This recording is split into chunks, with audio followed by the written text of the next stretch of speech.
वर्णन है वो लोग बड़े महान हैं जिनके जीवन में दो चीजें आ जाए, एक ब्राह्मण भोजन और एक भगवान शिव का अभिषेक। ये दो बातें कोई जिंदगी में उतार ले, उसके संपूर्ण काम फटाफट फटाफट फटाफट बन जाएंगे।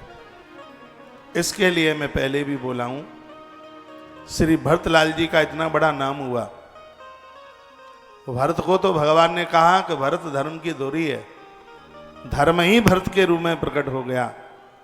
धर्म उन लोगों को कभी जीवन में छोड़ेगा नहीं, उनका संग नहीं छोड़ेगा। दो के प्रति यदि भावनाएं, किसी भी देवी देवता के आप भक्त क्यों न हो, भगवान महादेव को अपने घर में नित्य पूजिए। शंकर जी एक लोटा पानी पर प्रसन्न हो जाते हैं। जलधारा शिव प्रिया, माइक ठीक नहीं है। जलधारा शिव प्रिया, भगवान महादेव को पानी की बूंदें अति प्रिय। शंकर को सावन का महीना इतना प्रिय क्यों लगता है? क्योंकि वर्षा सावन में होती है, इसलिए पानी सावन में गिरता है। और जहां पानी गिरे शंकर बड़े अभिभूत होते हैं, अति प्रसन्न होते हैं। और सावन में ही पानी क्यों गिरता है? भगवान चातुर्मास के लिए बलि राजा की देहली के लिए जा रहे हैं। पृथ्वी लोक पर शंकर जी 4 महीना इस धरती को चलाने के लिए आ रहे हैं। तो देवराज इंद्र अति प्रसन्नता के साथ वरुण को संग लेते हुए ऊपर से पानी की बौछार कर रहे हैं। 4 महीने शंकर पृथ्वी लोक पर, मृत्यु लोक पर रहे। इसलिए सावन मास को बड़ा दिव्य महीना माना गया, अनुष्ठान के लिए, भजन साधना के लिए। और बड़ा अद्भुत है। मैंने एक वीडियो डाली थी, एक लोटा सारी समस्याओं का समाधान। पता नहीं आपने पढ़ी कि नहीं पढ़ी। एक लोटा जल, संपूर्ण समस्याओं का समाधान, एक लोटा पानी। आइए तो मैं एक रामायण की चौपाई के साथ और 1 महीने तक चलने वाली ये शिव महापुराण की कथा, तो क्यों नहीं भगवान महादेव के प्रति जिन भरतलाल जी का इतना बड़ा संकल्प है कि वो नित्य ब्राह्मण को भोजन और शंकर का अभिषेक करते हैं, तो उन भगवान शिव के चरणों में हम वंदन प्रणाम करते हुए और आज की अपनी बात को आगे के लिए बढ़ाते हैं। विप्र जीवाय देहि दीन दाना, शिव अभिषेक करे विधि नाना। शिव अभिषेक करे विधि नाना। विप्र जिमाए देहि दीन दाना। विप्र जिमाए देहि दीन दाना। शिव अभिषेक करे विधि नाना। शिव अभिषेक करे विधि नाना। विप्र जिमाए देहि दीन दाना। शिव अभिषेक करे विधि नाना। शिव अभिषेक करे विधि नाना। बोले शंकर भगवान की जय।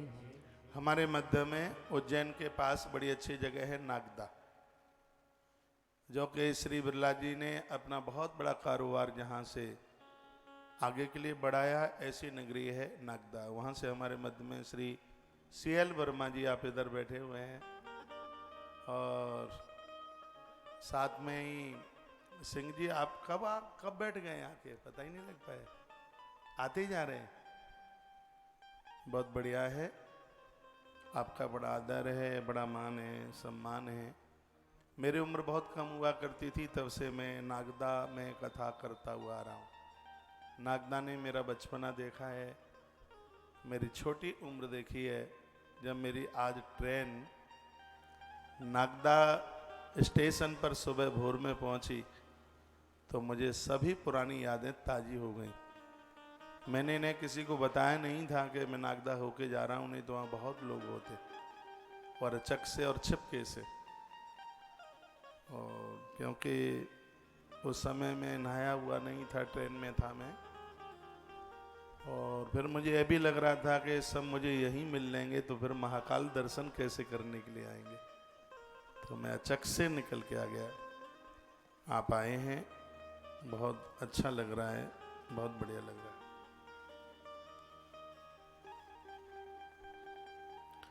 आइए, मैं निवेदन करना चाहूँगा, सावन का महीना आरंभ हो गया है, बात यहीं से आरंभ कर दूं।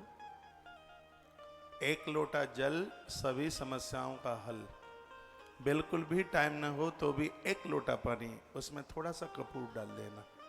कपूर से पानी का दोष समाप्त हो जाता है। उसमें थोड़ा सा चंदन लोटे के ऊपर लगा लेना, आपसे बन जावे तो यह आप कर लेना। हल्की सी रोली लगा लेना, और आपसे हो जाए तो एक बेलपत्र पानी में डाल लेना। जैसे सालराम भगवान को जब जल चढ़ाते हैं तो तुलसी पत्र पानी में डाल लेते हैं, उसी प्रकार से जब महादेव को जल चढ़ाएं तो एक बेलपत्र पानी में डाल लें। तो ये हमने लिंग महापुराण में पढ़ा है।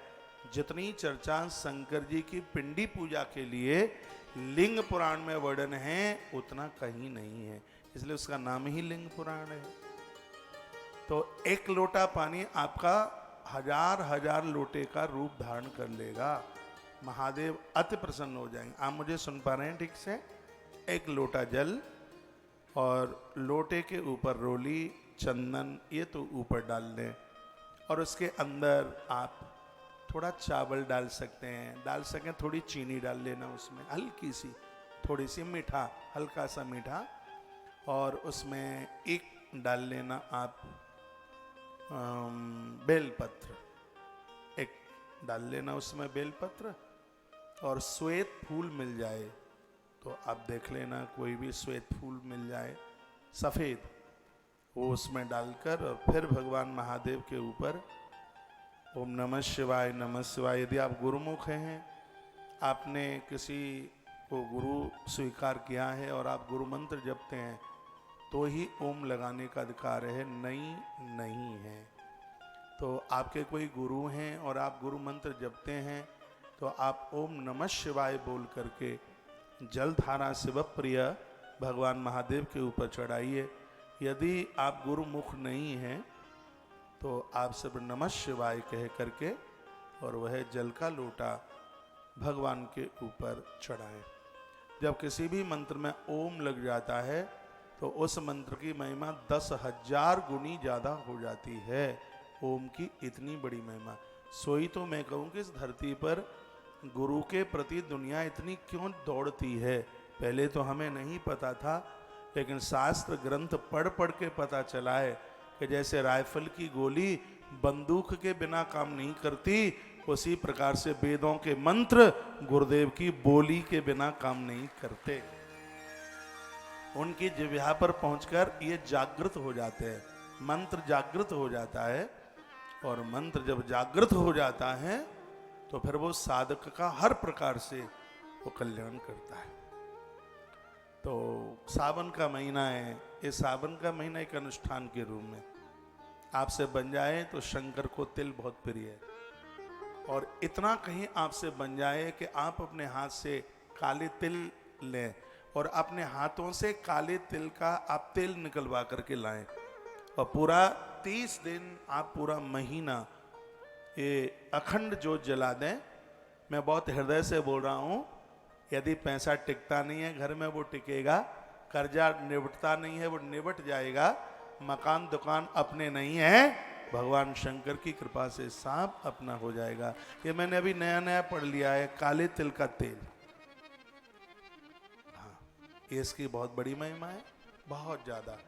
सावन के महीने में भारी महिमा है। काले तिल का तेल निकाल करके और उसकी जोत जलाई जाए। घी तो सब है ही, घी तो फिर बड़ी अद्भुत बात है, लेकिन असली घी, ओरिजिनल घी, बढ़िया घी मिल नहीं पाता।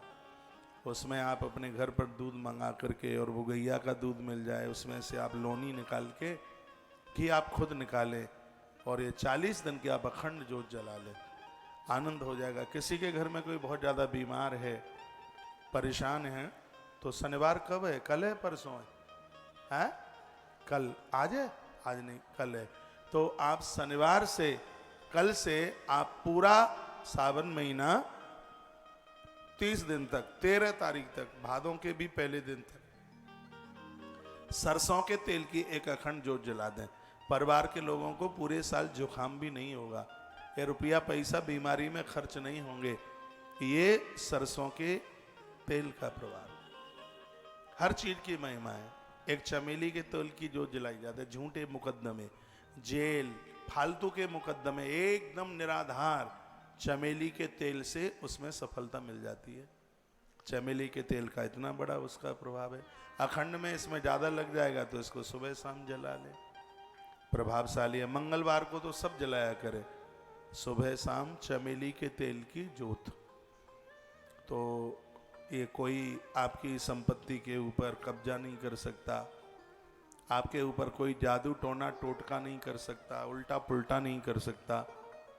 चमेली के तेल का इतना बड़ा प्रभाव है। घर में छोटे छोटे बच्चे हैं, उनको नज़र, टोना टोटका, जादू ये सब लोग करते रहते हैं। नींबू काटते रहते हैं और मिर्चें फोड़ते रहते हैं, तांत्रिकों के चक्कर में फंस के पता नहीं क्या क्या करते रहते हैं। मेरी बात पूरी दुनिया सुन रही है। तो रोज नहीं आप कर सकते, हर मंगलवार को सुबह और शाम आप चमेली के तेल की जोत जला दीजिए। उसमें आप हनुमान चालीसा सुना देते हैं, फिर तो बात बड़ी मजबूत हो जाएगी। ये तो ऐसे समझ लो कि जैसे टैबलेट देने के बाद एक इंजेक्शन और ऊपर लगा दिया। अब तो बुखार आएगा ही नहीं, क्योंकि टैबलेट भी दे दी और इंजेक्शन भी लगा दिया ऊपर से। देखो, उपाय छोटे छोटे हैं, इनके प्रभाव अपने आप में बड़े अद्भुत हैं। हर महीने एक बार आप छाया पात्र दान करो, हर अमावस्या को करो। कांसे के बर्तन में सरसों का तेल लो, उसमें अपनी शकल देख लो और उसको कहीं चौराहे के आसपास, उसको कहीं पेड़ के पास, पेड़ के नीचे चौराया हो और आसपास वहां कहीं पेड़ हो, वो छाया पात्र के तेल को वहां छोड़ के आ जाइए। ऐसे मृगी का रोग ठीक हो जाता है, ऐसे दुश्मन परास्त हो जाते हैं। सच मानिए, मौत के मुंह में भी जाता जाता व्यक्ति बच जाता है।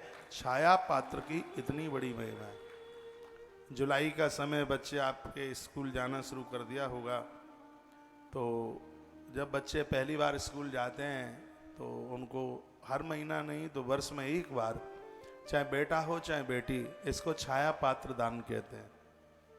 ये जरूर करते रहिए। मैया कन्हैया के लिए बहुत करती थी, माता यशोदा कृष्ण के लिए ये सब बहुत करती थी। तो इन सब चीज़ों का बड़ा अपने आप में प्रभाव है। मेरी बात आपकी समझ में आ रही है? आ रही है तो धन्यवाद। आज कथा का पहला दिन है। जैसे जैसे दिन बढ़ते जाएंगे और कथा में बहुत आनंद आता रहेगा। इसी कथा की कोटरुद्र संहिता में लिखा है, जैसे भगवान शंकर को बिल्वार्चन की बड़ी महिमा बताई गई। बेलपत्र से शंकर अति प्रसन्न होते हैं। 108 बेलपत्र पूरा सावन का महीना चढ़ाइए। यदि आपको ऐसा लग रहा है कि मेरा बेटा एक एक नंबर से रह जाता है, काम बनते बनते ही बस रुक जाता है, ऐसा लगता है हम सफलता पर पहुंच गए और पहुंचते ही बनी बात बिगड़ जाती है, तो उसके लिए भी बेलपत्र की तीनों पत्तियों पर सिर्फ क्लीम शब्द लिख दो। गोरोचन, चंदन दोनों चीजें मिलाकर बेलपत्र की डंठल से और या इस वाली उंगली से, इसको अनामिका कहते हैं, पूजा में इसको बहुत पवित्र माना गया है। इससे उसके ऊपर आप क्लीम, तीनों पत्तियों पर क्लीम लिख दो और महादेव के ऊपर चढ़ा दो। देखो क्या फटाफट आपका सब काम बनता है। बीच में जो अवरोधकता आ रही है वो सब समाप्त हो जाएगी। धन का अभाव है तो तीनों पत्तियों पर श्रीम लिख दो, श्रीम शब्द लिख करके फिर शंकर के ऊपर चढ़ा दो। और भगवान की बहुत बड़ी कृपा चाहिए, इष्ट का दर्शन चाहिए, तो तीनों पत्तियों पर ओम शब्द लिख करके आप महादेव के ऊपर चढ़ा दीजिए। शंकर अति प्रसन्न होते हैं, बहुत राजी होते हैं।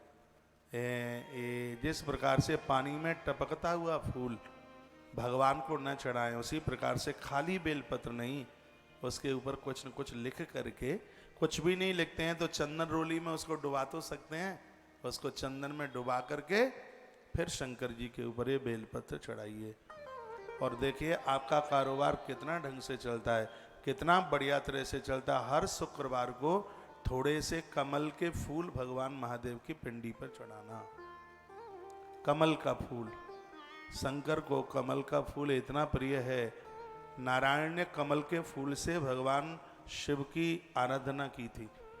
जब अनुष्ठान का 27वां दिन चल रहा था, आगे मैं कथा सुनाऊंगा आपको, और ज़्यादा तरह से मेरी कोशिश होगी कि जो मैंने पिछले दिनों में उज्जैन में जो नहीं सुनाया है वो ज़्यादा सुनाऊं। उज्जैन में मैंने 33 दिन की यहाँ महाभारत सुनाई है, ध्यान है आपको, महाभारत 33 दिन की सुनाई है। 31 दिन की यहाँ पर राम कथा सुनाई,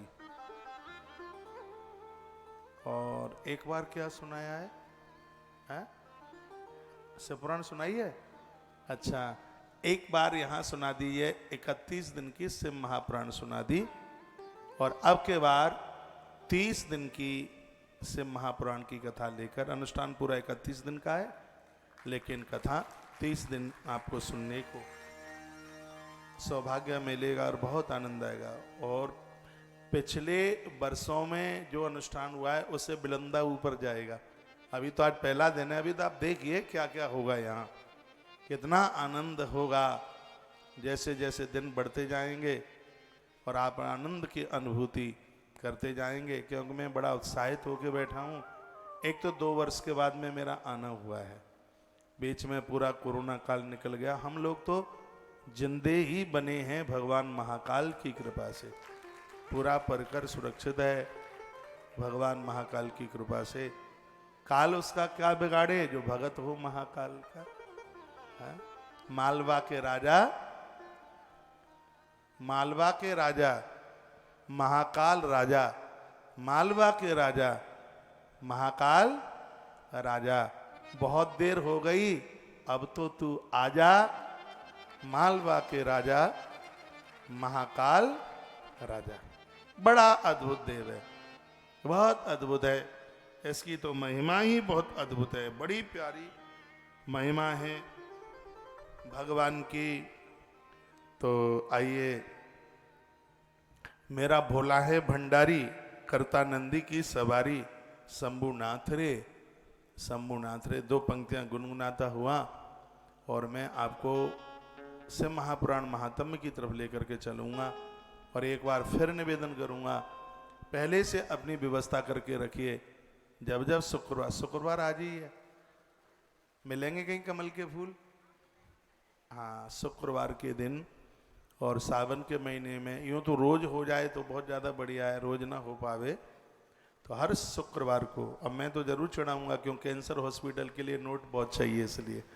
और शुक्रवार को मैं अपने लिए तो चढ़ाऊंगा नहीं, मैं आप सबके निमित्त बनकर महादेव के ऊपर मैं यदि रोज मिल जाएंगे तो रोज चढ़ाऊंगा। और यह प्रार्थना करूंगा कि मेरे भक्तों को प्रभु आप इतना तन मन धन इतना दे दे कि इनको जरूरत से ज़्यादा लगे तो ये भगवान की सेवाओं में खपा दें, भगवान की सेवा में लगा दें। यही संकल्प लेकर के और मैं भी चढ़ाऊंगा पूरा महीना भर। आइए, सुंदर सा भजन, भाई श्रीकांत की आवाज़ बड़ी पैनी आवाज़ है और बड़े अच्छे संगीतज्ञ हैं। आइए आनंद के साथ में, बेटा पूरा ध्यान रखना, चक्कर में घूमो, श्राद्ध है।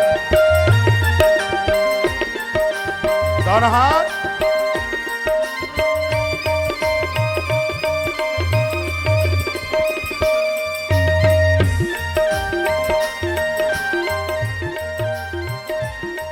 महादेवा तेरा डमरू डम डम डम डम बजता जाए रे हो।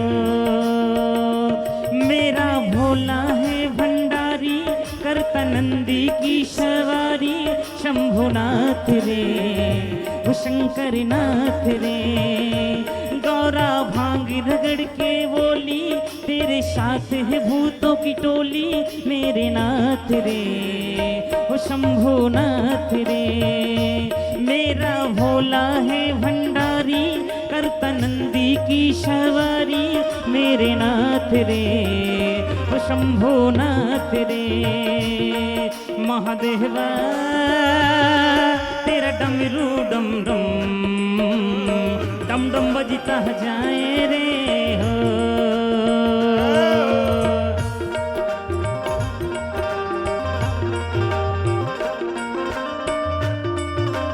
शंभो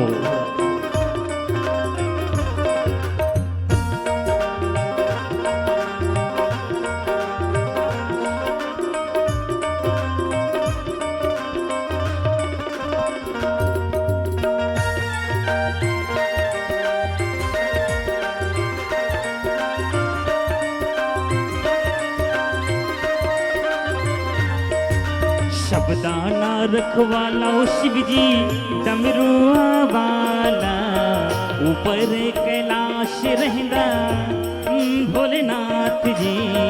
धर्मिया जो तार द शिव जी, पापियां जो मार दा। बड़ा ही दयाल मेरा भोले अमली। ओम नमः शिवाय, ओम नमः शिवाय। महादेवा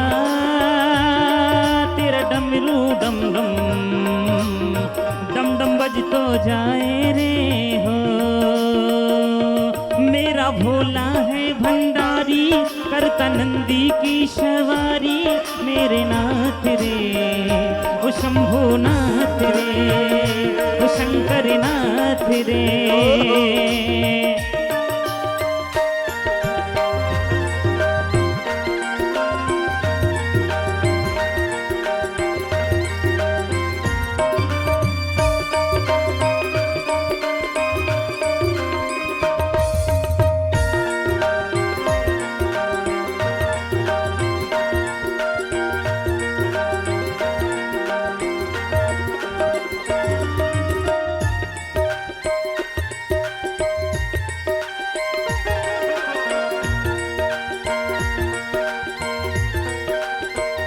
सर से तेरी बहती गंगा काम मेरा हो जाता चंगा। नाम तेरा जब लेता लेता लेता।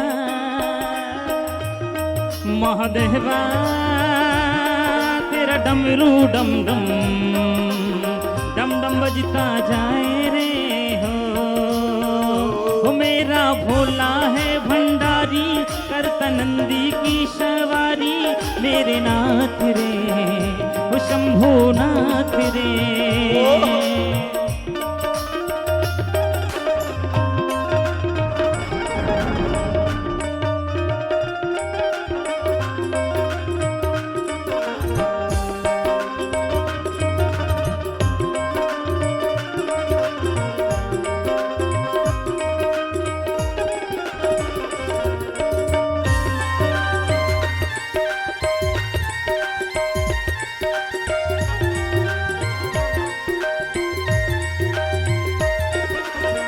काले या कुंडला वाला मेरा भोले बाबा, इधर कैलासा तेरा तेरा ओ जी।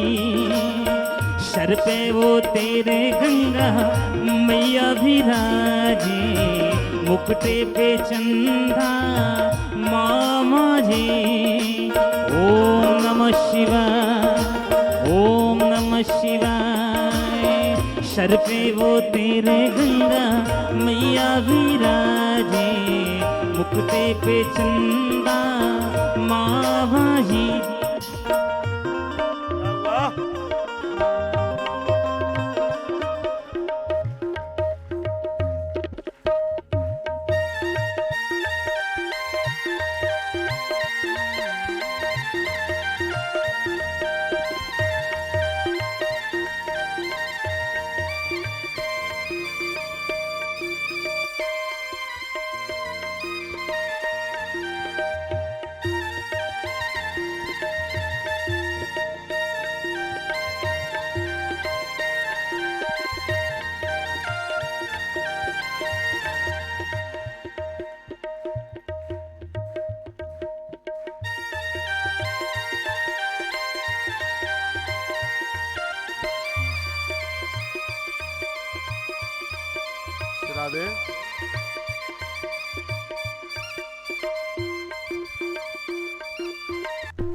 नमः शिवाय।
श्री राधे।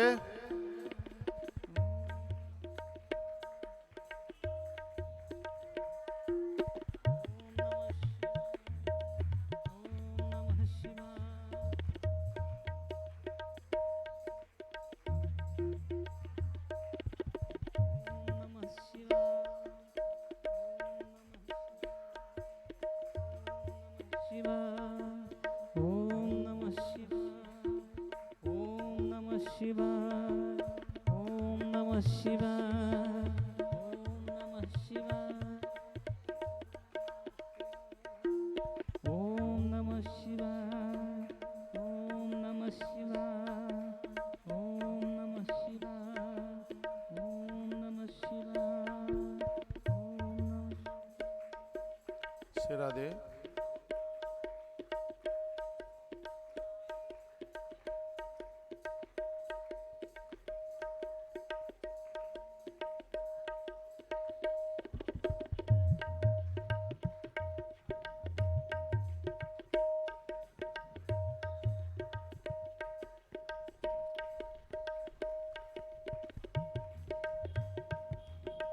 ओम नमः शिवाय, ओम नमः शिवाय, ओम नमः शिवाय, ओम नमः शिवाय। हो मेरा भोला है भंडारी, करता नंदी की सवारी, मेरे नाथ रे वो शंकर नाथ रे। गौरा भांगी रगड़ के बोली, तेरे साथ है भूतों की टोली, मेरे नाथ रे वो शंकर नाथ रे। वो मेरा भोला है भंडारी, करता नंदी की सवारी, मेरे नाथ रे वो शंकर नाथ रे, वो शंभु नाथ रे, वो शंकर नाथ रे।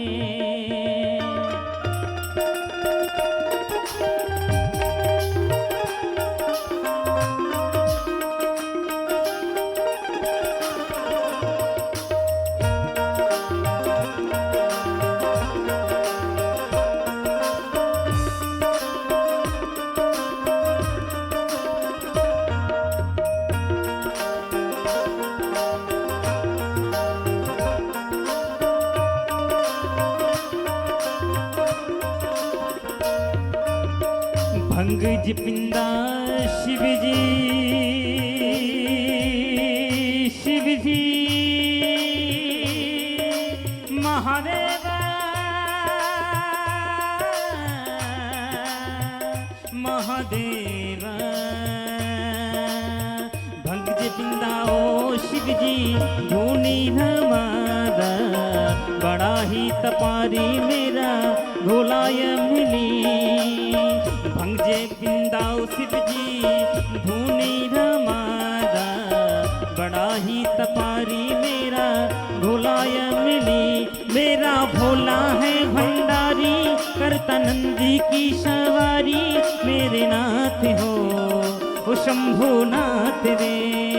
हो गौरा भांगी रगड़ के बोली, तेरे साथ है भूतों की टोली, मेरे नाथ रे ओ शंभु नाथ रे, ओ शंकर नाथ रे।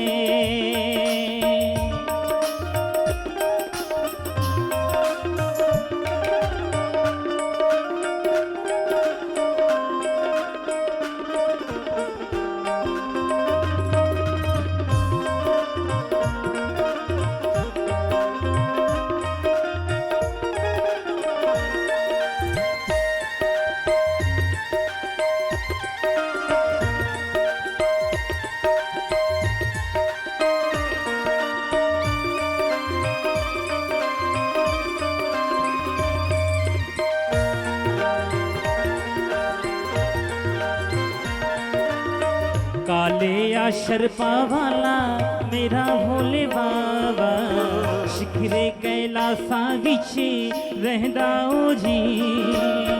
काले या शर्पा वाला मेरा भोले बाबा, शिखरे कैलासा विचे रहदा ओ जी। ओम नमः शिवाय, ओम नमः शिवाय, ओम नमः शिवाय, ओम नमः शिवाय। मेरा भोला है भंडारी करता नंदी की सवारी, मेरे नाथ रे ओ शंकर नाथ रे, ओ शंभु नाथ रे, ओ शंकर नाथ रे, ओ शंभु नाथ रे, ओ शंकर नाथ रे, ओ शंभु नाथ रे। महादेव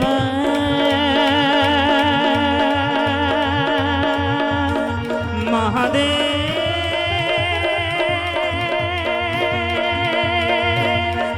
महादेव महादेव महादेव।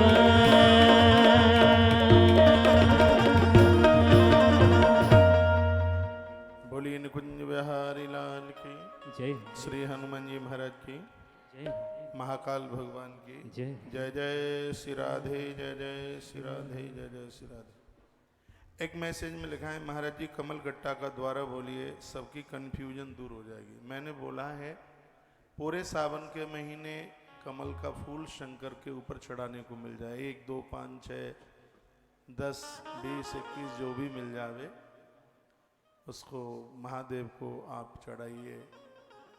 कमल के फूल की माला बना के भी भगवान को आप पहना सकते हैं। रोज नहीं हो सकता तो शुक्रवार के लिए कर लीजिए।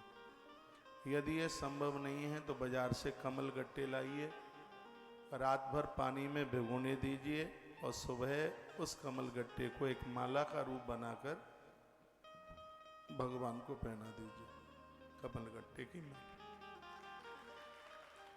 ये भी आप कर सकते हैं। आपने पूछा है क्या कांसे के पात्र को वहीं पेड़ के नीचे छोड़ना है, तो इतने कहां से लाओगे? फिर सिर्फ तेल छोड़ना है, पात्र को अपने घर लेके आना है, पात्र अपने घर लेके आ जाना। ये नहीं चलेगा नहीं तो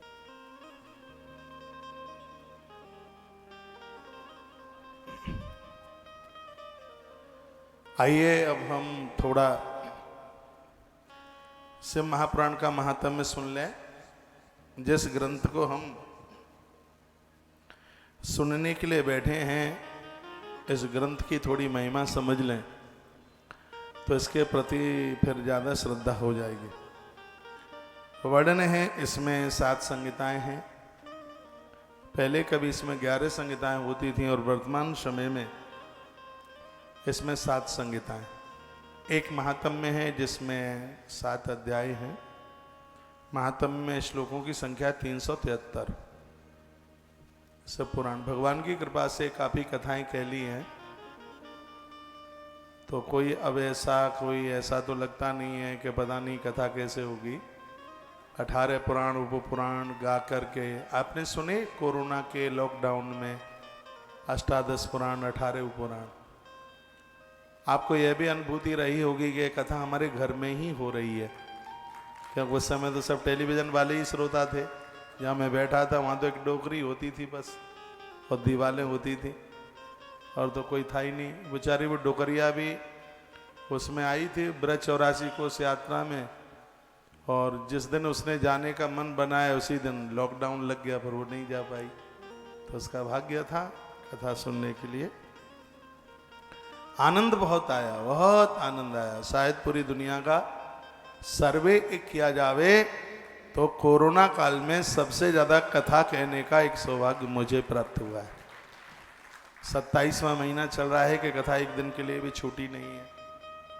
ये बड़े आनंद की बात है। चाहे पानी को पार कर रहे हों, चाहे नदी, पहाड़, पहाड़ियाँ, गांव, शहर, ऊपर नीचे, जहाँ भी कहीं हों, कथा बरकरार भगवान की कृपा से चल रही है।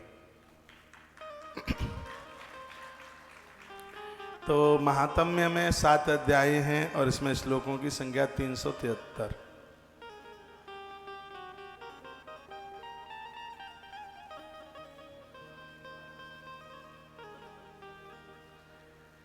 और उसके बाद में है विद्येश्वरी संहिता। विद्येश्वरी संहिता बड़ी अद्भुत है। जितने भी देवता ब्राह्मण लोग कहीं भी तुम जा रहे हो घूमने के लिए, 3:30 बजे यहाँ पहुँचना है। बाजार का कुछ चाटना नहीं है, ठीक है। बहुत नियम के साथ में अनुष्ठान को करना है पूरा, और सभी नियम इसमें करने पड़ेंगे फॉलो। अपने मन मुताबिक कुछ भी नहीं चलेगा। जजमान का कलावा बांध करके भगवान की ड्यूटी, भगवान की हाजिरी पूरी करनी है।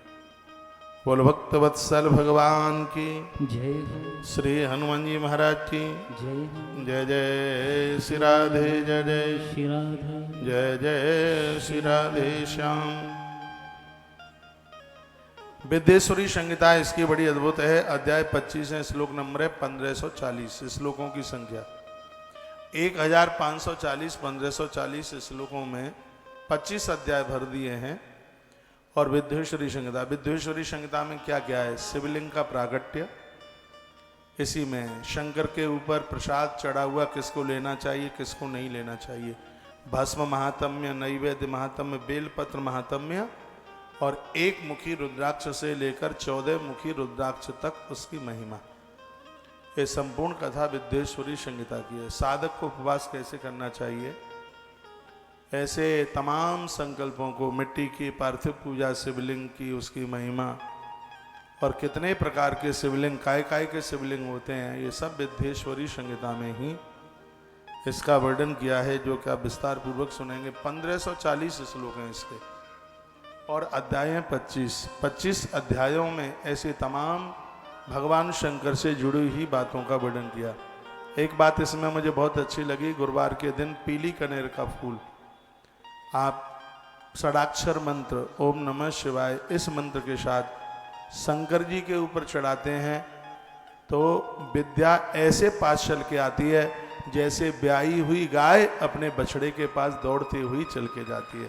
कनेर का पीला फूल, और हर गुरुवार को भगवान महादेव के ऊपर चढ़ाने से उसकी इतनी बड़ी महिमा का वर्णन किया। देखो आज तो कथा के लिए पहला ही दिन था, और मैं बहुत आग्रह पूर्वक सहज रूप से कहना चाहूँगा कि इस कथा के लिए आप एक डायरी बनाएं।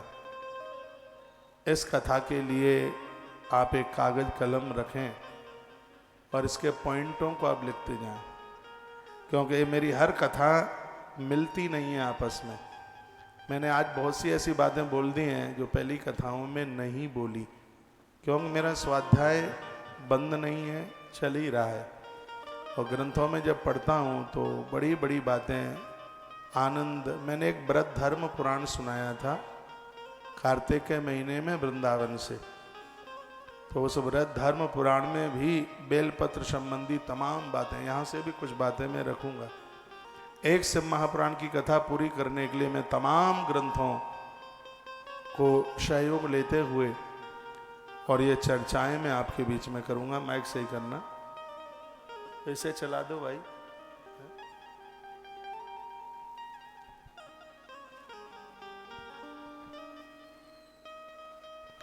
एक बार जयकारा लगाइए, बोलो भक्त वत्सल भगवान की जय श्री हनुमान जी महाराज की जय हो।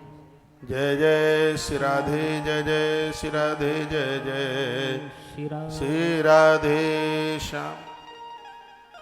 तो उसके बाद में है रुद्र संहिता। रुद्र संहिता के 5 खंड है। इसमें रुद्र संहिता 5 भागों में चल गई बस।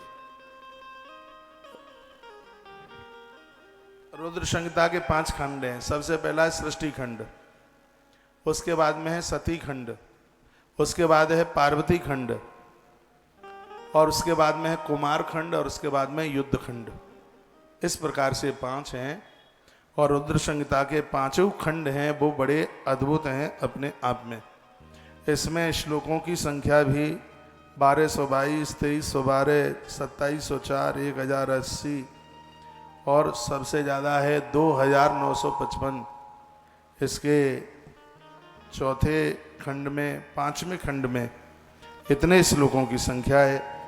तत्पश्चात शतरुद्र संहिता, कोटिरुद्र संहिता, उमा संहिता, कैलाश संहिता और वायवीय संहिता भी 2 भाग में है, उत्तरीय और पूर्वीय।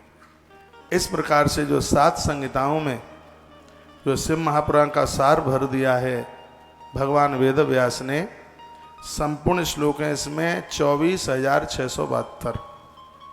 ये श्लोक घटने नहीं चाहिए। जो एक लिस्ट है उसमें 24,000 श्लोक हैं, लेकिन वर्तमान समय में जो शिव महापुराण है 18 पुराणों में इकलौता एक शिव महापुराण है जिसमें अपने निर्धारित श्लोकों से भी ज़्यादा श्लोकों की संख्या है। नहीं तो किसी में 1000 कम है, किसी में 500 कम है, किसी में 100 कम है। लेकिन इस कलयुग में ऐसा शिव महापुराण है जिसमें 24,672 श्लोक हैं, जिसमें 672 श्लोक एक्स्ट्रा ही हैं। इसका मतलब यह है, बहुत ध्यान से सुनना, जब विधर्मियों ने हमारे उस लाइब्रेरी को, इस विश्वविद्यालय को जला दिया जिसमें हमारे हिंदू सनातन संस्कृति के सभी ग्रंथ रखे हुए थे, विधर्मियों के द्वारा हमारे ग्रंथ जलाए गए, हमारी किताबें जलाई गई, पुस्तकालयों में आग लगा दी गई। बाद में तो हमारे श्रेष्ठतम महापुरुषों को जो कंठ था उन्होंने वो सब उसको फिर द्वारा से उसका लेखन किया। पता नहीं शिव महापुराण कहीं ऐसी जगह पर छिपा रहा था कि विधर्मियों की एक नहीं चली। उस समय में भी शिव महापुराण सुरक्षित था अपने आप में। इसलिए इसमें श्लोकों की संख्या अपने आप में पूरी है। भगवान वेदव्यास ने जिसका संकलन किया आज वर्तमान समय में वही शिव महापुराण है।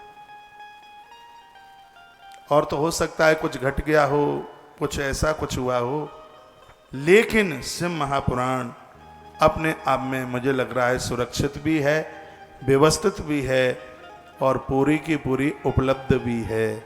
शिव महापुराण का एक एक दृष्टांत, इसका एक एक सिद्धांत सार गर्भित है। जन्मे कैसे, मरे कैसे, ये शिव महापुराण में बहुत बारीकी से लिखा है। तो यह कथा 13 तारीख तक चलेगी, 13 अगस्त तक। 12 अगस्त को शायद रक्षाबंधन है, 12 को है 13 को, 12 को होगी। हाँ 11 को है, अच्छा तो 11 को रक्षाबंधन है। 1-2 दिन तो आप त्योहार में ही दिन निकाल देंगे, तो लास्ट में फिर 12 और 13 2 दिन और इस आयोजन से अपने आप को जोड़ के। महाराष्ट्र और गुजरात में तो आधे भादों तक सावन रहता है। हाँ अब तो हमें पता नहीं है, महाकाल सवारी भी शायद भादों के प्रथम सोमवार तक या दूसरे सोमवार तक, पहले तक 2 सोमवार तक चलती रही है। तो इसका मायना यह है कि आदि भादों तक सावन को मान्यता मिली है। तो फिर हम आदि भादों के ज़्यादा नहीं तो 2 दिन तो महाकाल में लगा देंगे, और आदि भादों के जो बचे हुए दिन हैं वो त्र्यंबकेश्वर नासिक में उनको पूरा कर देंगे, ऐसा सोच। तो बोल भक्तवत्सल भगवान की जय हनुमान जी महाराज की जय जय श्री राधे, जय जय श्री राधे। जय जय श्री राधे। तो आइए हमसे महापुराण सुनने को बैठे। यदि इसको नियम से सुन लिया जाए तो इसकी फलश्रुति चुटकियों में मिलती है। आप कहेंगे इसका नियम क्या है? सौनक ने भी पूछा कि इसका नियम क्या है? तो कहा कि पुंसाम शिव पुराण श्रवणावृत्तिना मुनि सर्वलोक हितार्थाय दयानियम बद। आप दयापूर्वक इसके नियम के बारे में बता दें। नियमम शृण संभक्त्या पुंसाम तेसाम च सौनकः नियमात्मत कथाम स्तुत्ता निर्विघ्न फलमुत्तम। यदि कोई शिव महापुराण जैसे ग्रंथ को नियम पूर्वक सुन ले तो इसमें वर्णन है कि फलमुत्तमम, उसको इस कथा का संपूर्ण फल प्राप्त हो जाता है यदि इसको नियम पूर्वक सुन लिया जाए। तो इसका नियम क्या है? नियम यह है वार्ताकम च कलिंदम च चिचंडम मूलकम तथा। इस कथा में, शिव महापुराण की कथा में, वार्ताकम बैगन मत खाना। आज मैं कार्यकर्ताओं को बोलूँगा उज्जैन की मंडी में बैगन फ्री में भी मिले तो सावन का महीना लेके मत आना। हाँ, सावन में बैगन बड़ा सस्ता हो जाता है, वो कोई खरीदार नहीं होता तो सस्ता तो होगा ही। तो परहेज कर सकें तो कर लेना। हाँ, इसमें वर्णन है बैगन, ये बड़ा गुड़गाई है बैगन। बैगन का भत्ता बनाकर और उसमें हल्दी डालकर बैगन का भत्ता लिया जाए तो पूरी बॉडी में कहीं दर्द नहीं रहता है। बैगन दर्द खींच लेता है, औषधि में ये काम करता है। लेकिन इस दोष इसमें ऐसा है, इसका एक बीज भी पेट में रह गया 1 वर्ष तक बैगन का बीज पेट को नहीं छोड़ता, पेट में कहीं न कहीं वो चिपक जाएगा बैगन। तो ऐसा बताते हैं कि बैगन का बीज जिसके पेट में है कहीं, और ऐसे समय पर जिसकी मृत्यु हो गई है, किसी साधक की मृत्यु ऐसे समय पर हो गई है, तो ऐसा वर्णन करते हैं कि 1 वर्ष तक उसको चक्कर लगाना पड़ता है, भटकना पड़ता है। सुना है मैंने, पढ़ा नहीं है, ये भी मैं बता देता हूँ। मैंने 18 ग्रंथ पढ़ लिए हैं। तो ये बैगन का बीज 1 साल तक पेट में रहता है, महापुरुष लोग कहते हैं। तो ये बात मैं सुनी सुनाई बता रहा हूँ। अब जिस महात्मा ने सुनाया होगा तो हो सकता है उसने कहीं इसको पढ़ लिया हो। चातुर्य मास में चौमासे में इसको निषेध बताया। शिव पुराण में भी लिखा है कि वार्ताकम, संस्कृत का शब्द है वार्ताक, हिंदी में कहते हैं इसको बैगुन। तो बैगन नहीं लें इससे पुराण की कथा में। कलिंदम, कलिंदम जानते हैं? तरबूजा नहीं जानते, कलिंदा, तरबूज। शिव महापुराण के अनुष्ठान में उसको भी निषेध बताया गया है। और जो पूरे देश में इस कथा के कथा यजमान बने हैं, जिन्होंने रजिस्ट्रेशन लिया है, 5125 रुपये का सहयोग किया है। और आप इतने भाग्यशाली हैं कि मेरे पास शब्द नहीं है बड़ाई के लिए। इन कथाओं का महत्व ना हो तो कई लाखों रुपया खर्च करके लोग अपने यहाँ क्यों कराएं। और ये कथा दुनिया के 225 देशों तक जाएगी।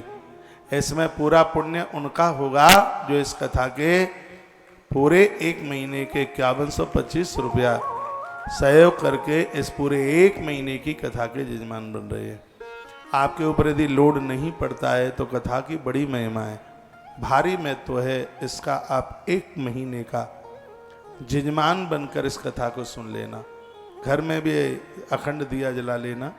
अखंड दिया नहीं जला सकते हैं तो सुबह शाम तो आप दिया जला लेना, दीपक जला लेना। सावन के महीने में शिव पुराण के ग्रंथ पर बेलपत्र चढ़ाने का ऐसे महत्व है जैसे भागवत जी की पोथी के ऊपर तुलसी पत्र चढ़ाने की महिमा है। रोज आप यहाँ आए तो शंकर जी इसी स्थान पर आपको इनकी प्रमुख जगह यहीं आपको रखे मिलेंगे और आप 1, 5, 7 बेलपत्र भगवान भोलेनाथ के ऊपर नित्य चढ़ाइए। बेल की महिमा आप सुनेंगे, आगे बेलपत्र महात्म्य आप विस्तार पूर्वक सुनेंगे। पूरे महीने की मैं बात कर रहा हूँ। वार्ताकम बैगुन, कलिंदम, कलीना और चिचड़म। चिचड़म कहते हैं, आपने देखी हो खील, जानते हैं खील? बहुत पूज्य है लेकिन इसमें थोड़ा आलस्य है, प्रमाद नहीं है। खाके आप सो, प्रमाद है, खाके सो न जाए तो उसको चिड़चुड़ा, क्या बोलेंगे इसको, ये होता चावल का है, वो तो नहीं बोलते जिसको आप पोहा कहते हैं। चिचवड़ा कैसे बोलेंगे मालवा की भाषा में? इसमें तो लिखा है चिचन्नम, यानी हिंदी में चिच्चड़। मेरी एकाध जनों से किसी से बात हुई, किसी ने कहा लाई को कहते हैं, किसी ने कहा खील को कहते हैं, किसी ने कहा पोहा को कहते हैं। अब तीनों में से कोई तो हो सकता है। अब अनुष्ठान के रूप में मत खाइए जब मना कर दिया है तो। अब इसका भी मुझे हकीकत नहीं पता है कि तीनों में से कौन सी चीज़ है ये। इसमें चिचड़ा लिखा है, चिचंडम शब्द लिखा है। इसको श्रावण के अनुष्ठान में जो अन्न खाते हैं वो भी इन चीज़ों को पूरा महीना छोड़ दें। फिर क्या कहा? चिचंडम मूलकम, पूरा 1 महीना ये मूली मत खाइए। और वैसे तो 4 महीना चौमासे के छोड़ दें तो और ज़्यादा है। लिखा है मूलकम, मूली न लें। और कुष्मांडम, कुष्मांडम नालिकेरम, नारियल की गिदी अंदर की। और कुष्मांडम तो कहते हैं एक कद्दू आता है दूसरे हिसाब का, कद्दुआ आता है, गोल लौकी और लंबा कद्दुआ। लौकी, लौकी जानते हैं? लौकी गोल और कद्दू लंबा, ऐसे लंबा कद्दुआ। अनुष्ठानिक व्यक्ति इसको नहीं लेते दोनों को। दोष क्या है मुझे नहीं पता, लेकिन गोल लौकी और लंबा कद्दू उसको अनुष्ठान में बैठे हुए लोग उसको लेते नहीं है। मूली नहीं लेते। मसूर की दाल, मसूर काम गर्ष्टम द्विदलम, स्पष्ट शब्द लिखा है। इसमें गर्ष्टता है, किसी को नींद नहीं आती है, एक रोग है, इसको अनिद्रा रोग कहते हैं। मसूर की दाल का पानी गर्म करके दाल में से पानी निकाल लो, गर्म पानी चाय की तरह ये मरीज पी ले सोने से पहले। मसूर की दाल का पानी, मसूर नहीं आवे उसमें, उसकी दाल का पानी गरम गरम होठ सिक जाए और उस दाल के पानी को ले ले, वो सो जाएगा। ऐसे अनिद्रा की बीमारी खत्म हो जाती है। तो मसूर काम द्विदलम, तो कहीं मसूर की दाल खा के कथा में सो न जाए, इसलिए इसको भी निषेध कर दिया, मना कर दिया, यह भी मत लीजिए। फिर कहा भाव दुष्टम पर्युषितम, जो शराबी है, शराब पीने वाला व्यक्ति आपके भोजन को देख ले तो अनुष्ठानिक व्यक्ति को वो भोजन नहीं करना चाहिए। बिल्ली और स्वान, कुत्ता उस भोजन को सूंघ जाए तो भी उस भोजन को न लें। ऋतु काल में नारी उस भोजन को देख ले, उसकी दृष्टि उसके ऊपर पड़ जाए तो भी वह भोजन ग्रहण करने के लायक नहीं है। उनका क्या कहोगे जो ऋतु काल में खुद बनाती है? शिव महापुराण में तो लिखा है ऋतुमती नारी भोजन को देख लेती है, उसकी दृष्टि उसके ऊपर पड़ जाती है, तो अनुष्ठानी व्यक्ति के लिए वो भोजन करने के लायक नहीं होता। जो इस काल में स्वयं रसोई बनाती है उसको आप क्या कहेंगे? आज का ये पढ़ा लिखा समाज मानता नहीं है, इसलिए तमाम तरह की बीमारियां, बहुत परेशानियां उठानी पड़ रही हैं। मैं वह जीवन जीने वाला हूँ जिसको विज्ञान मानता है। आधुनिक समय की टेक्नोलॉजी का सम्मान करने वाला मैं आदमी हूँ। इन सब चीज़ों को बड़ी बारीकी से करीब से देख लिया है, इसलिए मेरी दृष्टि इसके ऊपर बहुत ज़्यादा है। मैंने कहीं किसी ग्रंथ में पढ़ा था कि ऋतुकाल में नारी की दृष्टि किसी तुलसी के ऊपर पड़ जावे तो तुलसी हाल ही सूख जाएगी। मैंने कभी किसी कथा में बोला तो माताओं ने ये बात मुझे बोली, कहा कि बिल्कुल सही है। यदि तुलसी कुमला रही है, उसको आप थोड़ा धूप दिखा दें, वो बिल्कुल खिलखिला जाएगी। ये भी हमने प्रयोग करके देख लिया है। ऋतुकाल में नारी की छाया प्रतिमाओं के ऊपर पड़ जाए तो प्रतिमाएं चटक जाती हैं। इसलिए सजग्र और समझदार लोगों को ये सब चीज़ें माननी चाहिए। जब ये लिखा है और हम तो श्लोक बोल के आपसे बात कर रहे हैं, इसलिए मन मुताबिक तो बात कोई हो ही नहीं सकती। तो गरिष्ठम द्विदलम दग्धम निष्भावाशम सूरिकाम भाव दुष्टम शराबी है, ज्वारी है, कवाड़ी है, ऐसा व्यक्ति लोगों की जिसने हिंसा करी है, इनकी दृष्टि भोजन के ऊपर न पड़े। फिर वर्णन किया गया है, क्या कह दिया, कुष्मांडम नालकेरम।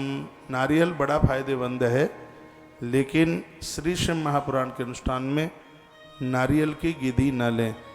पलांडुम, पलांडु कहते हैं, संस्कृत के शब्द हैं। पलांडुम यानी प्याज। आजकल प्याज के ऊपर बड़े बड़े वीडियो आ रहे हैं। प्याज प्याज चाहिए बड़ी जोर से, प्याज लहसुन प्याज लहसुन प्याज।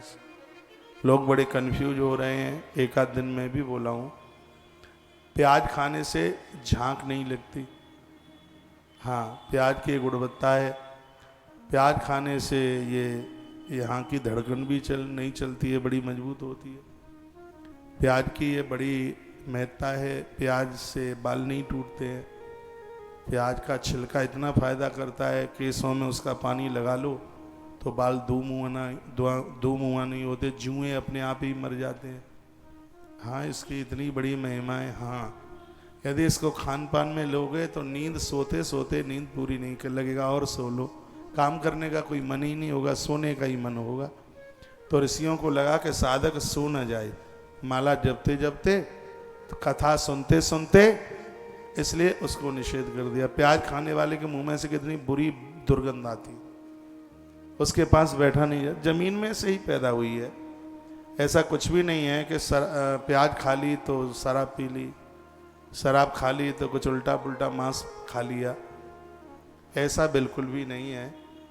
फिर इसको निषेध क्यों किया? क्योंकि इसमें आलस्य है, इसमें प्रमाद है।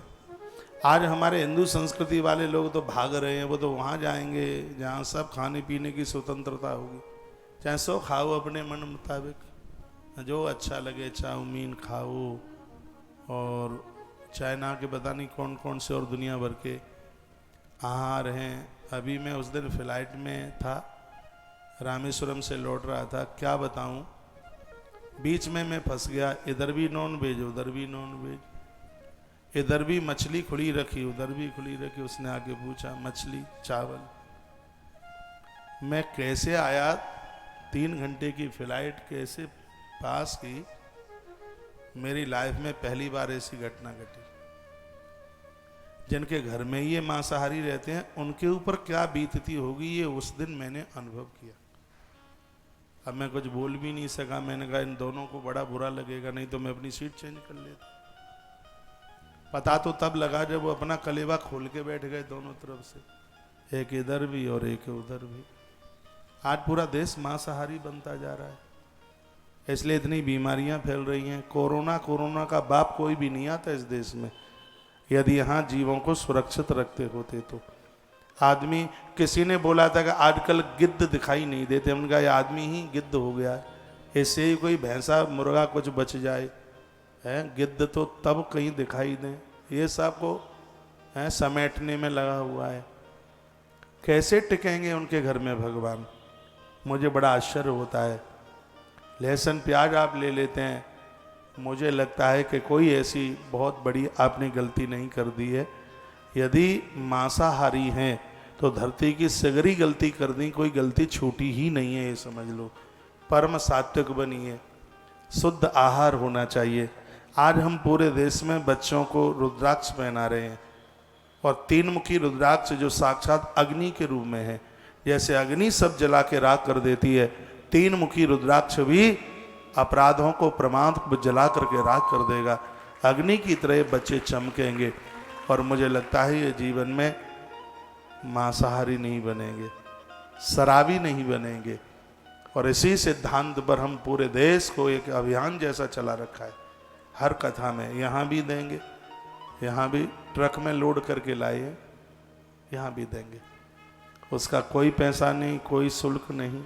बस हमारे लिए तो सबसे बड़ी दक्षिणा ये है, तुम्हारे बच्चे शराब और मांस से बचे रहें, तो इससे बड़ी और क्या होगी दक्षिणा। मैं बता दूंगा बीच में कौन कौन से दिन ये देते रहेंगे बच्चों को विद्या के लिए। 3 मुखी रुद्राक्ष बहुत बड़ा प्रभावी है,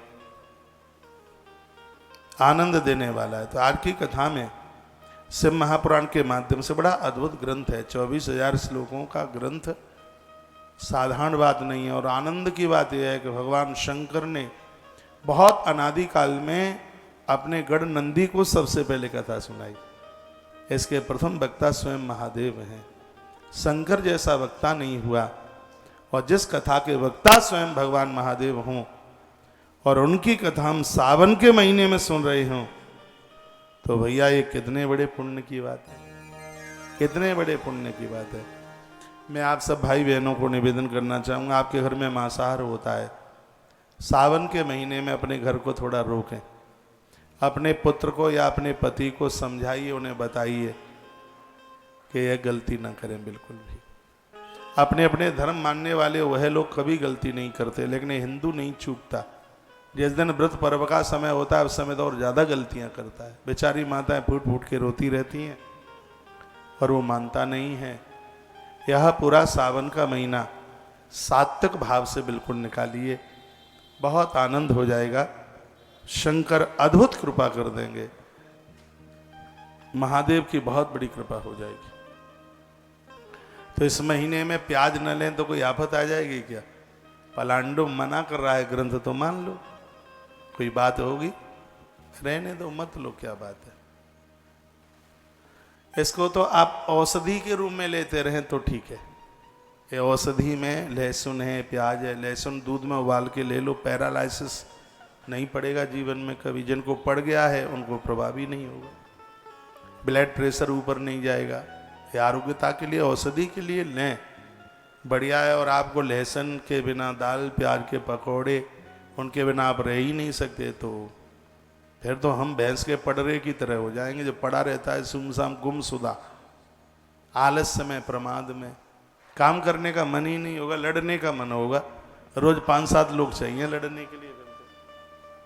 तो आप परम हरि वैष्णव, वैष्णव का मतलब है जो भगवान विष्णु को भोग लगता है वही आप खाएं, हम वही लें, उसी को वैष्णव जन कहते हैं।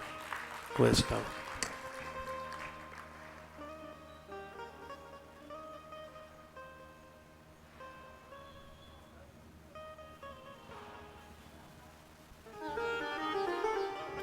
जीव हिंसा से बचिए। एक तरफ खूब पूजा होती है और फिर कहते हैं कि भगवान की कृपा हो नहीं रही है, हम इतनी पूजा करते हैं, इतना दान देते हैं, इतना महाराज जी से जुड़े हैं, इतना सब कुछ करते हैं, लेकिन ना तो बच्चे सुधर रहे, ना पति के ऊपर कोई फर्क पड़ रहा है।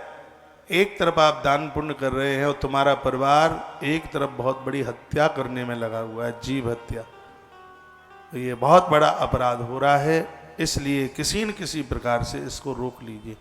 शिव महापुराण जैसी पवित्र कथा में आरंभ में सबसे ज़्यादा जोर इसी के ऊपर दिया, और भगवान की कृपा है कि हम ये सावन का महीना देख रहे हैं। नहीं तो जो पिछले साल सावन में थे वो इस साल नहीं है, दुनिया छोड़ के चले गए। उनको पता भी नहीं था कि 2022 का सावन हम नहीं देख पाएंगे। हम आप सुरक्षित हैं, यह महादेव की बहुत बड़ी कृपा है, नहीं तो श्वास कब निकल रही है पता भी नहीं लगता है। इसलिए अपना सावन सुंदर कर लो, बढ़िया कर लो। आज ही तो मैंने बोला है, 1 लोटा जल सभी समस्याओं का हल। 1 लोटा पानी रोज शंकर के ऊपर बेलपत्र काले तिल चढ़ा सकें तो आप ये कमल के फूल की माला अर्चन कर दें। 108 फूल लें, 108 फूल नहीं मिलते हैं तो 108 पंखुड़ियाँ उसकी निकाल लीजिए। ओम नमः शिवाय पूज्यामी, ओम नमः शिवाय पूज्यामी, ओम नमः शिवाय पूज्यामी, इतना बोल के 108 पत्तियाँ चढ़ा दीजिए रोज। देखो ये लिखने लायक बात है और आप नहीं लिख पाए, आपको ध्यान ही नहीं रहेगा। अर्चन करना है, इसको पुष्पार्चन कहते हैं। कमल की पंखुड़ियाँ निकाल लें, पूरे 108 फूल ना हो तो इसमें आप 1 फूल ले लें, फिर करें ओम नमः शिवाय पूज्यामी, ओम नमः शिवाय पूज्यामी, ओम नमः शिवाय पूज्यामी, ऐसा बोल करके आप चढ़ा दें उसको। फिर निर्माल इकट्ठा कर लें, किसी के पाम के नीचे ना वो कुचले, फिर उसको नदी में विसर्जित कर दें। पता नहीं सरकार फूल चढ़ाने पर क्यों रोक लगा रही है। नाले रोके सरकार, यदि ताकत है उनको रोकने के लिए। नाले न गिरे नदियों में लोग, हाँ इसको रोकना चाहिए। किसी ने देव प्रतिमाएं उसमें समर्पित कर दी हैं, विसर्जित कर दी हैं। विधान है हमारे ग्रंथों में, देव प्रतिमाएं चटक जाती हैं, खंडित हो जाती हैं। देवताओं के ऊपर चढ़ा हुआ निर्माल्य उसको नदियों में ही विसर्जित किया जाता है। ये तो विधान। अब इन लोग तो पढ़े लिखे तो हैं नहीं, इनको कोई ग्रंथ तो पढ़े नहीं, बस बंद कर दो उसमें। नाले बंद कीजिए नदियों में। ये और सब धूल धूसरत नदियाँ हो रही हैं, गंदी हो रही हैं नदियाँ, इस पर ब्रेक लगना चाहिए। मैं आप सबको निवेदन करना चाहूँगा, नाभि के नीचे का वस्त्र नदियों में बिल्कुल मत धोइए। नदियों में तेल साबुन का प्रयोग मत कीजिए। वहाँ आप दिए जलाइए। मैंने ये पढ़ लिया है, नदी के किनारे 1 दिया जलाने से 10,000 दीपक जलाने का पुण्य तत्काल प्राप्त हो जाता है। पद्म पुराण के कार्तिक महात्म्य में ऐसा लिखा है। पद्म पुराण के कार्तिक महात्म्य में लिखा है ऐसा। तो ये सब चीजें हों, नाले रोकी जाए, गंदगी रोकी जाए, जूठी पत्तलें डाल देते हैं वो सब रोका जाए, नदियों पर ध्यान दें। लेकिन देव प्रतिमाएं, मूर्तियां खंडित हो गई हैं तो, या उसके ऊपर चढ़ा हुआ निर्माल्य फूल है, पत्तियां हैं, नदी अपने बहाव के साथ उसको ले जाती है। नदी के जल से अभिषेक करने पर उसकी महिमा बहुत अनंत गुना अपने आप में बढ़ जाती है। तो नदियों का तो एक बहुत बड़ा विज्ञान है नदियों का। आइए मैं प्रसंग में आपको, आप क्यों जा रहे हैं, कोई बात बुरी तो नहीं लग गई है? अच्छा, बोलो बांके बिहारी लाल की, श्री हनुमान जी महाराज की जय, राधा माधव सरकार की जय, जय जय श्री राधे, जय जय श्री राम, जय श्री जय। राधे। अब में ऐसे बहुत लोग हैं, मुझे टीवी इत्यादि पर सुनने वाले लोग, जो बहुत प्याज और आलू खाते थे, अब उनकी प्याज तो छूट गई है, आलू मटर बच गए, आलू टमाटर, हाँ अब उसे लेते हैं। आलू में थोड़ा दही मिला के ले लेते हैं तो आलू का दोष खत्म हो जाता है। आलू में बसा इतना है कि ये पूरा इफेक्ट करता है डायबिटीज को, मधुमेह को। आलू में छाछ मिला लें, आलू में थोड़ा सा आप दही डाल लें तो इसका जो दोष है आयुर्वेद के हिसाब से तो वो खत्म हो जाता है। तो मैं और कुछ बातें आगे को बोल दूं, और इसमें क्या कहा, पलांडुम लहसुनुम, लहसुन और प्याज, हिंगुम हींग, अनुष्ठान के बीच में, अनुष्ठान में ना खाएं, क्या फर्क पड़ता है, 1 महीना भर नहीं खाएंगे तो। हींग के लिए भी मना किया। हींग में भी प्रमाद है। हींग का पानी अनिद्रा वाले रोगी को दे दो, शाम को खूब सो जाएगा आराम से। हींग की महिमा है।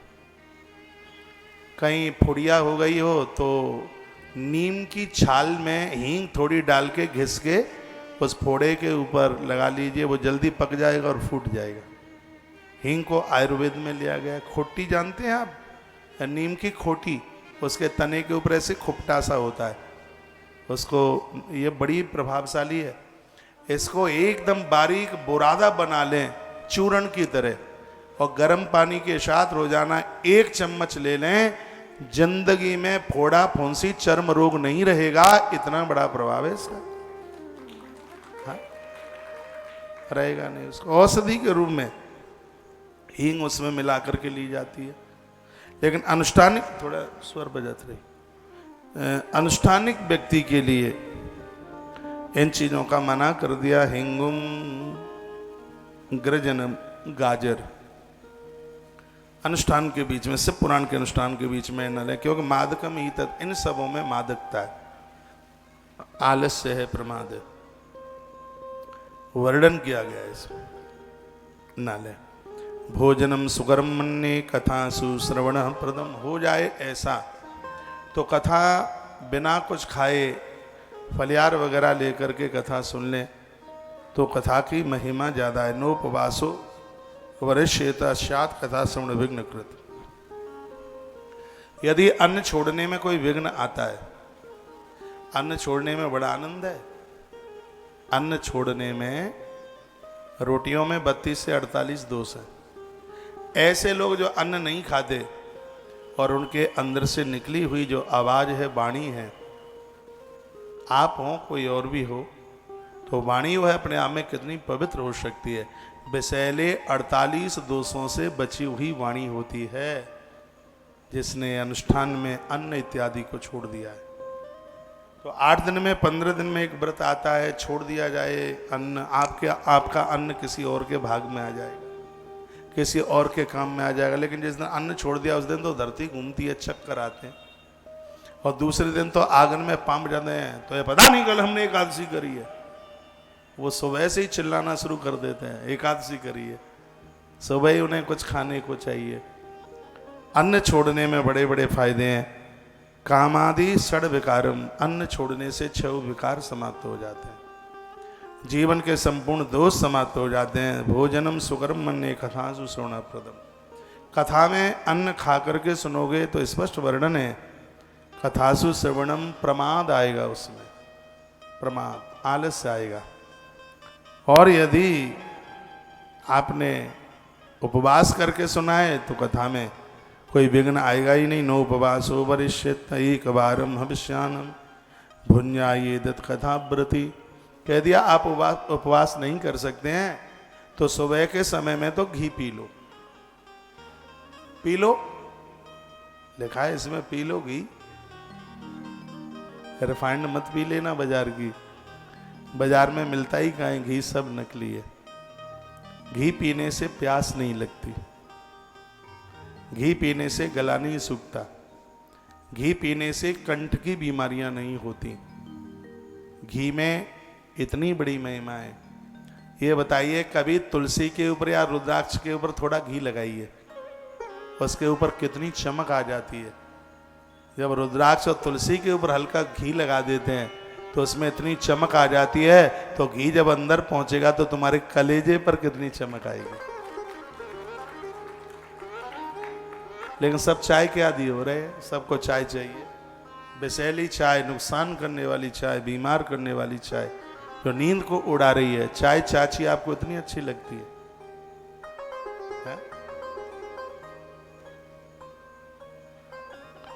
और दूध अच्छा नहीं लगता, आप कहेंगे उपलब्ध नहीं है।